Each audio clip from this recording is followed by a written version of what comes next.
Then Bismillahirrahmanirrahim, we will discuss the ethmoidal sinus, which is actually ethmoidal air cells. They are actually interconnected or intercommunicating spaces with each other, and they are three in number, which are located in labyrinth of ethmoidal bone. They are anterior, middle and posterior.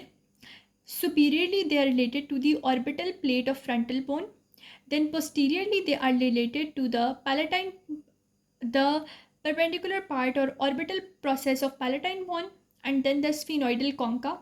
So superiorly by the orbital process of frontal bone, then posteriorly by the orbital process of palatine bone and sphenoidal concha, in which there is sphenoidal sinus, and anteriorly we have the lacrimal bone which is guarding it. So this is the ethmoidal sinus and its location. Now we will talk about its opening, which is in the middle meatus, but it is a little bit anterior to the hiatus semilunaris. Now we have the anterior and posterior and middle ethmoidal air cells, so we will discuss each one side by side. First of all, anterior ethmoidal sinus, 1 to 11 air cells. The largest of the anterior ethmoidal sinus cell is known as bulla ethmoidalis, whereas the anterior most is known as agar nasi.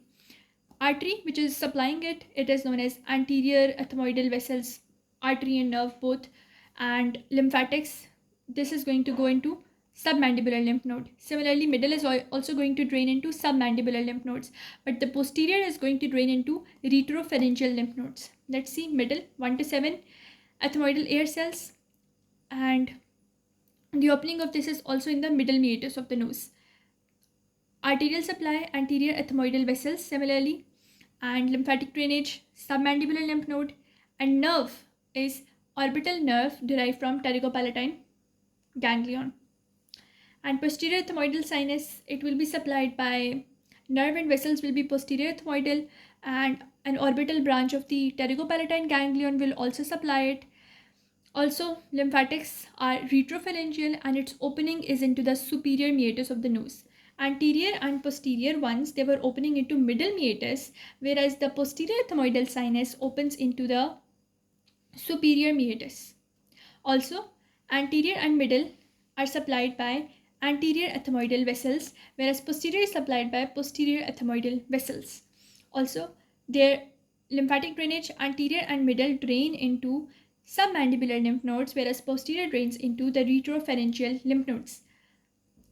Also, another thing is that middle and posterior, they are also having some nerve supply from the orbital branch of the pterygopalatine ganglion, and they are guarded superiorly by orbital plate of frontal bone, anteriorly by the lacrimal bone, posteriorly by the orbital process of palatine bone, and by the sphenoidal concha.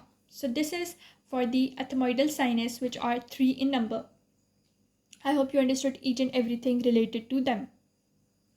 We will meet in some next video discussing some next concepts related to our nose and paranasal sinus chapter of PD Jurassica.